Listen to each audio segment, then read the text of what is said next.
മുൻപെങ്ങും ഇല്ലാത്തതുപോലെ വാർത്തകളുടെ ഒരു കാലഘട്ടമാണിത്. മുൻപ് രാവിലെ പത്രം വന്നാൽ തലേ ദിവസത്തെ അറിയേണ്ട സുപ്രധാന വാർത്തകളെല്ലാം അവയിലുണ്ടാകും. അതുകൊണ്ട് നാം തൃപ്തിയാണ്. റേഡിയോ രാവിലെയും ഉച്ചയ്ക്കും വൈകുന്നേരവും ഓരോ വാർത്ത നൽകും.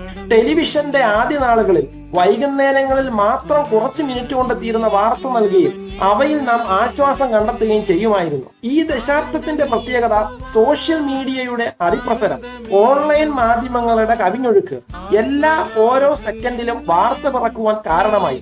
അതുപോലെ തന്നെ ഓരോരുത്തരും വാർത്താ അവതാരകരായി, വാർത്തയുടെ വാഹകരായി. കുറച്ചേറെ നേരം അന്തരീക്ഷത്തിൽ പറന്നു കിടക്കുകയും വീഡിയോയ്ക്ക് കെയും എമ്മും വലതുവശത്ത് വരത്തക്ക വിധത്തിൽ വാർത്തകൾ ചമയ്ക്കണമെങ്കിൽ പൊടിപ്പും തൊങ്ങലും മറ്റുള്ളവരെ അപകീർത്തിപ്പെടുത്തുന്നതുമായ നിറമുള്ള കഥകളുമായിരിക്കാം. വ്യാജമായ വാർത്തകൾ ചമയിക്കുന്നതും അർത്ഥസത്യങ്ങൾക്ക് നിറം പിടിപ്പിക്കുന്നതുമായ വാർത്തകൾ അസത്യമെന്നറിയാമെങ്കിലും അന്തരീക്ഷത്തിൽ അനേക ദൂരം അത് പറന്നു നടക്കും.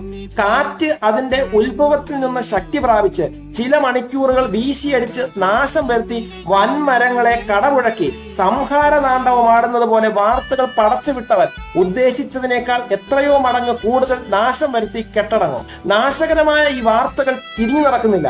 താൻ നശിപ്പിച്ച, കടമുഴക്കിയ, നാശനഷ്ടം വരുത്തിയ പ്രദേശങ്ങളിലൂടെ അടുത്ത കൊടിയ വാർത്തയുമായി അടുത്ത വാർത്ത അണിയറയിൽ തയ്യാറായിട്ടുണ്ടാവും. വാർത്തകൾ ഇങ്ങനെയാണ്. വാർത്തകൾ ചെറിയ വിഭാഗത്തിന് സന്തോഷം കൊടുക്കുന്നതാണെങ്കിലും ബഹുഭൂരിപക്ഷത്തിനും അവ ആനന്ദമേകില്ല. ഒരു വാർത്തയും എല്ലാവരെയും സംതൃപ്തിപ്പെടുത്തുകയില്ല. ഇത്രയും കാട് കയറി വാർത്തയെക്കുറിച്ച് വിവരിക്കുവാൻ കാരണമുണ്ട്.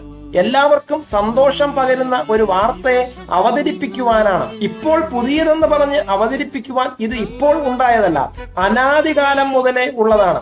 2000 വർഷങ്ങൾക്ക് മുൻപാണ് ഭൂമിയിൽ അവതരിച്ചത്. സർവ്വജനത്തിനും ഉണ്ടാകുവാനുള്ള ഒരു മഹാസന്തോഷം. കർത്താവായ ക്രിസ്തു എന്ന രക്ഷിതാവ് ഇന്ന് ദാവീദിന്റെ പട്ടണത്തിൽ ജനിച്ചിരിക്കുന്നു. ഇതാണ് ആ വാർത്ത. മറ്റ് യാതൊരു വാർത്തയ്ക്കും നൽകുവാൻ കഴിയാത്ത സമാധാനത്തിന്റെ, സന്തോഷത്തിന്റെ, സംതൃപ്തിയുടെ വാർത്ത. അതാണ് ഗുഡ് ന്യൂസ്, നല്ല വാർത്ത.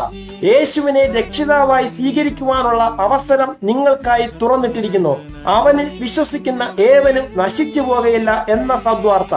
ഈ വാർത്ത അനേക ദൂരം സഞ്ചരിക്കുന്നുവെങ്കിലും മരങ്ങളെ കടമുഴക്കുന്നില്ല, നാശനഷ്ടം വരുത്തുന്നില്ല, ആരുടെയും സന്തോഷം അപഹരിക്കുന്നില്ല. പിന്നെയോ നിത്യസമാധാനം, നിത്യസന്തോഷം, സംതൃപ്തി ഇവയാൽ നിറച്ച് ഒരു മന്ദമാരുതനെ പോലെ നിങ്ങൾക്ക് ആശ്വാസം നൽകുന്നു. നിങ്ങളുടെ പാപങ്ങളുടെ കടുംചുവപ്പ് ഹിമം പോലെ വെളുപ്പിക്കുന്നു. സാരമില്ല എന്ന് മൊഴിയുന്നു, ചേർത്ത് പിടിക്കുന്നു, തഴുകുന്നു, കൂടെ വസിക്കുന്നു.